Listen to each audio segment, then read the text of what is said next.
The world knew Ace Frehley as Kiss's silver-faced space ace, but on a frozen winter night in 1965, his father Carl threw his Gibson guitar in the trash and told him to get a real job.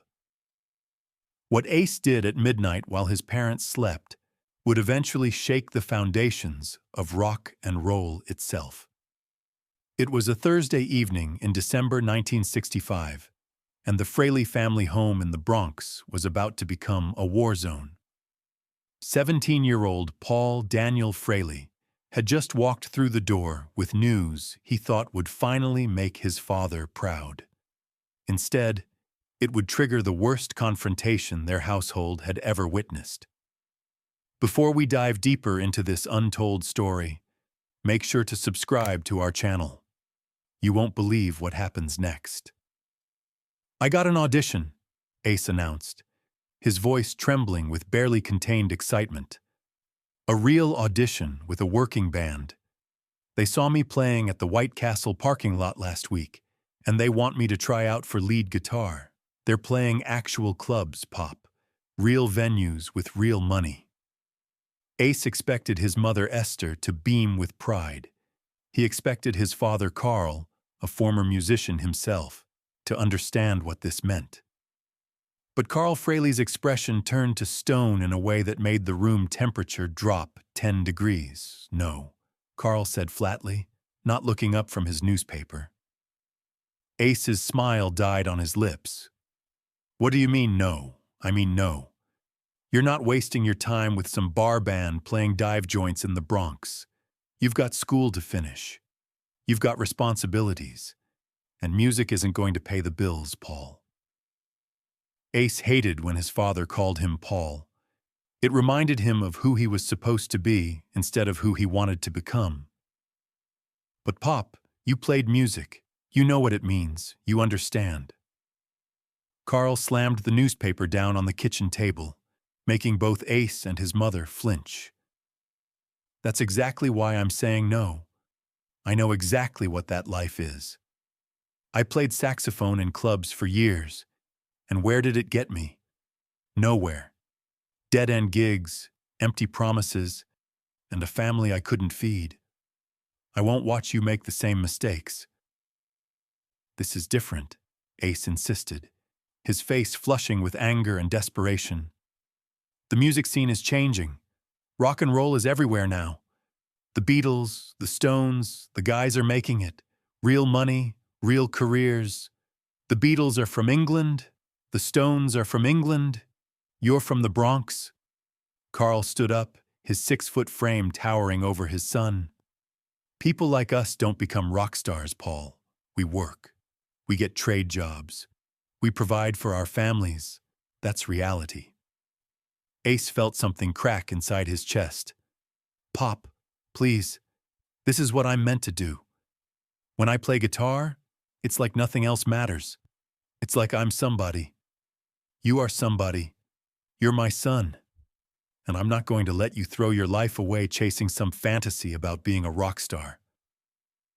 Carl walked toward Ace's bedroom, and Ace followed, his heart hammering against his ribs. Carl went straight to the corner where Ace kept his most prized possession, a beat-up Gibson acoustic guitar that he'd saved for 18 months to buy. It was more than an instrument. It was his identity, his escape, his future. "Pop, what are you doing?" Ace's voice cracked with panic. "What I should have done when you first started this music nonsense." Carl grabbed the guitar by the neck. "No," Ace lunged forward, but Carl pushed him back with his free hand. Esther appeared in the doorway. "Carl, please, don't do this." "Stay out of this, Esther. This is between me and the boy." Carl carried the guitar through the apartment, Ace trailing behind him with tears already streaming down his face. Carl opened the front door, walked down the 3 flights of stairs to the street level, and headed straight for the large metal trash cans that served their building. "Pop, please." Ace was begging now, his voice breaking. "That's my guitar. I saved for months. I worked after school. That's mine. Carl opened the lid of the trash can and dropped the Gibson inside. The sound it made when it hit the bottom, that sickening crack of wood against metal, would echo in Ace's nightmares for years to come. There, Carl said, his voice hard as steel. Now maybe you'll focus on something that actually matters. Get your diploma, learn a trade. Stop wasting your life on dreams that'll never come true. Ace stood on the cold Bronx sidewalk, his breath forming clouds in the December air, tears freezing on his cheeks. I hate you, he whispered. Something flickered across Carl's face. Pain maybe, regret, but his voice remained firm. You'll thank me someday. When you've got a steady paycheck and a family depending on you, you'll understand that I did this because I love you. Carl walked back inside, leaving Ace standing alone in the darkness, staring at the trash can that held everything he cared about. But here's what nobody knew. Here's the part of the story that would change rock history. Because what happened next in that cold December night would eventually lead to the birth of the Space Ace, to platinum albums, to Kiss becoming the biggest band in the world. Ace stood there for nearly an hour, the cold seeping through his thin jacket, his mind racing. Finally, he went back upstairs. His mother was waiting in the living room, her eyes red from crying. Baby, I'm so sorry, Esther whispered. Your father means well. He's just scared. He doesn't want you to end up like him, full of regrets about the music he never made. He threw away my guitar, Ma, the guitar I bought with my own money. Esther hugged him tight, and Ace could feel her trembling. I know, baby, I know. Ace went to his room without eating dinner. He lay on his bed, staring at the ceiling, feeling like his entire world had collapsed. His father, who had once played music himself, didn't believe in him. His guitar was sitting in a trash can. His dreams felt as broken as the strings probably were. Around 11 that night, Ace heard his parents go to bed. The apartment fell silent except for the distant sounds of the Bronx, sirens wailing, cars passing, the city that never truly sleeps. At midnight, Ace made a decision that would change his life forever. He got up quietly, moving like a ghost through the apartment. He put on his heaviest jacket, his boots, and crept past his parents' bedroom where he could hear his father's snoring. He slipped out the front door and down the stairs. The trash cans were still there, lined up against the building in the freezing December night. Ace lifted the lid of the can where his father had thrown the guitar, terrified of what he might find. The Gibson was still there, lying on top of garbage bags and discarded newspapers. Ace pulled it out carefully, examining it under the weak glow of the streetlight. 2 strings had snapped when Carl threw it in, and there was a long crack running down the body, but the neck was intact. It was damaged, but it could be saved. It could still make music. Ace hugged the guitar to his chest and cried, his tears falling onto the scarred wood. But now he faced a serious problem. He couldn't bring the guitar back inside. If Carl discovered it, he'd destroy it completely this time, or worse, sell it to make sure it was truly gone. Ace needed to hide it somewhere his father would never find it, somewhere safe, somewhere permanent. Then Ace remembered Jimmy DeSalvo. Jimmy was a 24-year-old session musician who lived 2 buildings over. Ace had met him 6 months earlier when he heard guitar music floating down from an open window. They'd struck up a friendship, Jimmy occasionally giving Ace tips on technique, letting him listen to his records, telling him stories about recording sessions in Manhattan studios. Jimmy understood music. More importantly, Jimmy lived alone, which meant Carl would never have any reason to visit his apartment. Ace walked through the freezing Bronx streets to Jimmy's building, climbed to the 4th floor, and knocked softly on his door. It was past midnight, and he felt awful for waking someone, but this was an emergency. This was survival. After a long moment, the door opened. Jimmy stood there in a t-shirt and jeans, looking confused. "Ace? What the hell are you doing here at this hour? You okay?" The story poured out of Ace in a rush. The audition opportunity, his father's reaction, the guitar in the trash, pulling it out at midnight. His voice kept breaking, and he couldn't stop the tears. "Jimmy, I'm begging you. Can I keep it here? I'll come practice at your place when my old man's at work. I won't be a bother. I promise. But I can't lose this guitar. It's all I got." Jimmy looked at the crying teenager holding a damaged guitar like it was a wounded child, and something in his expression softened. "Get in here, kid. Let's see what we're dealing with." Ace spent the next 2 hours telling Jimmy everything. The years of practicing in secret, the dream of making it as a guitarist, the feeling that music was the only thing that made sense in his life. Jimmy listened, occasionally nodding, his weathered hands examining the damaged Gibson. "Your old man's not evil," Jimmy finally said. "He's scared. There's a big difference. He's scared because he tried to make it with music and failed, and now he's trying to save you from the same pain. In his mind, crushing your dream before the world can crush it is mercy." "But he's wrong," Ace said fiercely. "I know I can make it. I feel it in my bones, man. This isn't just some hobby. This is who I am. Maybe you can make it, maybe you can't. That's not the point." Jimmy leaned forward, his eyes intense. "The point is that it's your dream, Ace, not his. You're the one who has to live with whatever choice you make. If you give up music because your father told you to, and you spend the rest of your life wondering what if, that's its own kind of death. A slow one that eats you from the inside." Ace nodded, wiping his eyes with the back of his hand. "Here's what we're going to do," Jimmy said. "You keep this guitar here. You come practice whenever you need to. I'll help you fix these broken strings and repair that crack in the body.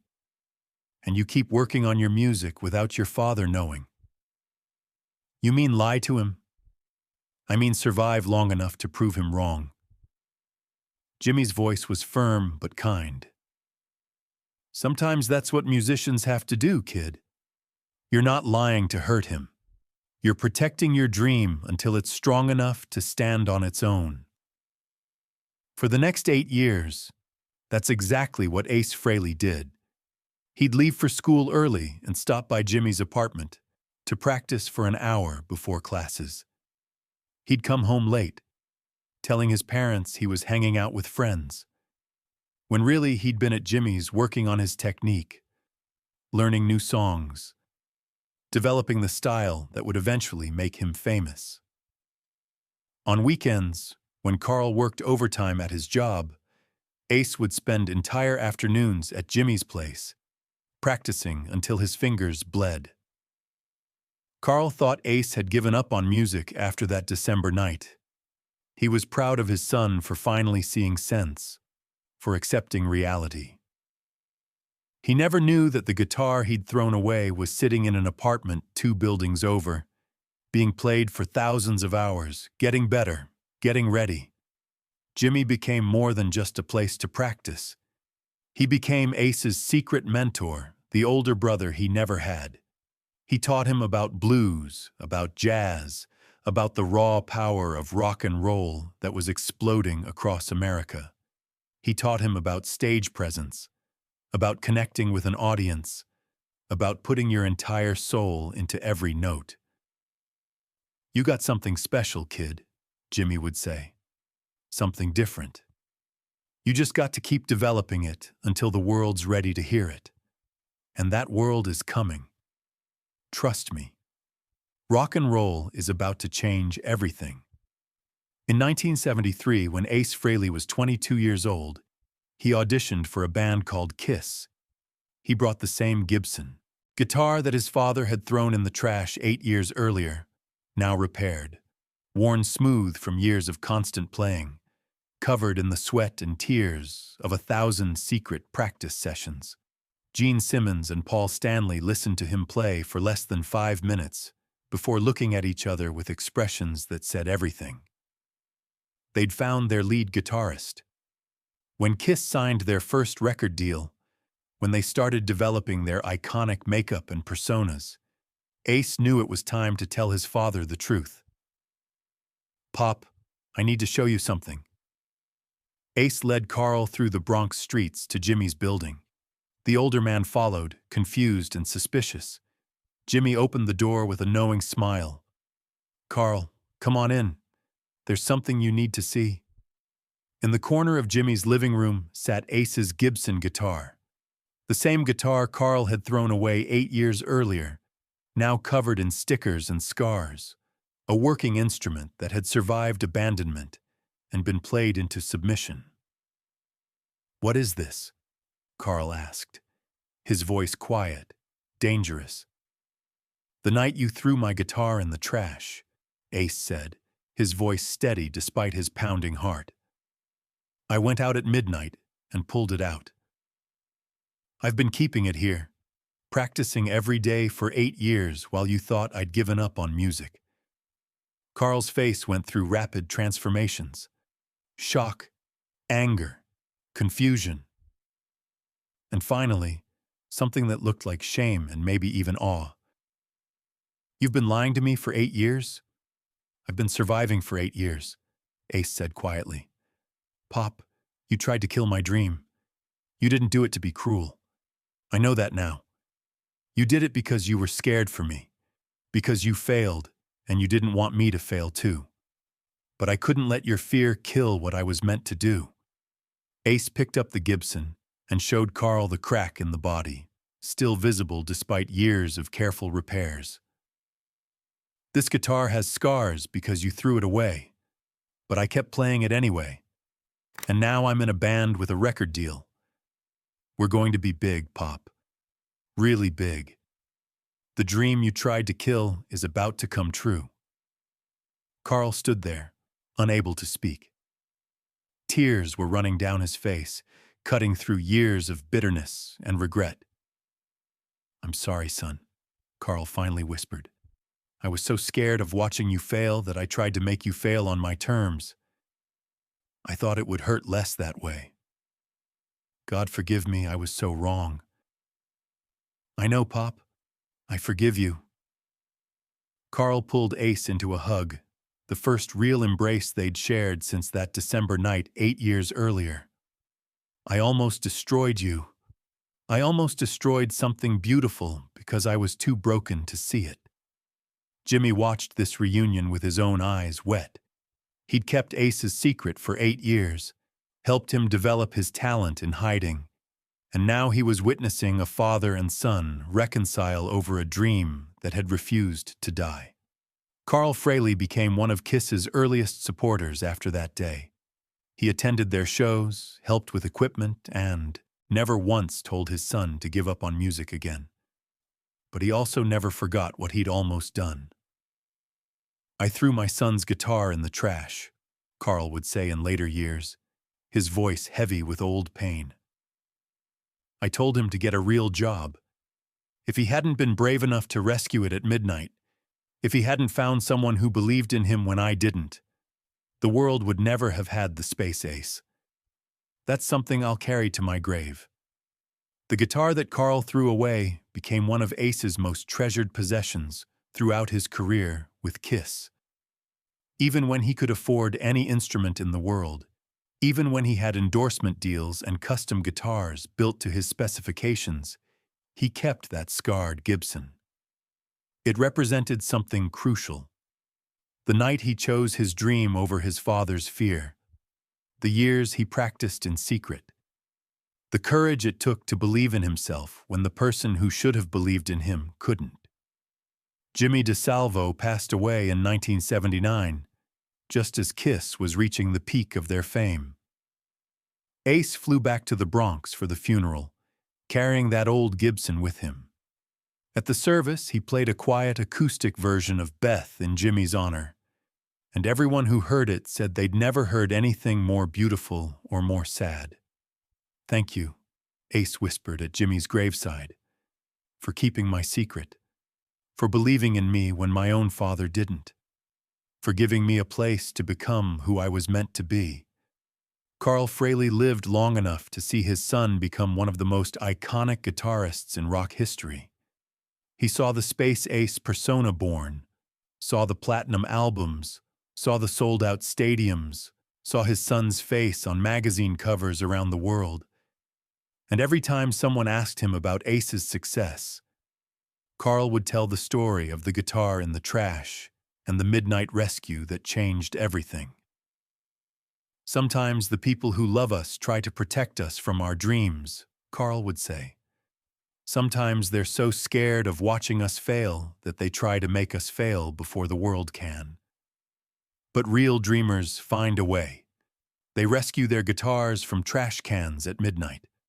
They practice in secret. They survive until they can thrive." The Space Ace that millions of fans knew, the silver-faced guitar hero who helped define 1970s rock and roll, was born on a freezing December night in 1965 when a heartbroken teenager decided his dream was worth fighting for. Even if he had to fight alone, even if he had to fight in secret. Ace Frehley's father threw his guitar in the trash and told him to get a real job. But what Ace did at midnight while his parents slept changed history forever. He chose to believe in himself. He found an ally who helped him survive. And he never stopped playing, never stopped dreaming, never stopped reaching for something bigger than the fear that tried to kill his future. If this story of secret dreams and midnight courage moved you, make sure to subscribe and share this video. Let us know in the comments if you've ever had to protect a dream from someone who didn't believe in it. Sometimes the most important battles we fight are the ones nobody sees. And sometimes the most important choice you'll ever make happens at midnight when everyone else is asleep.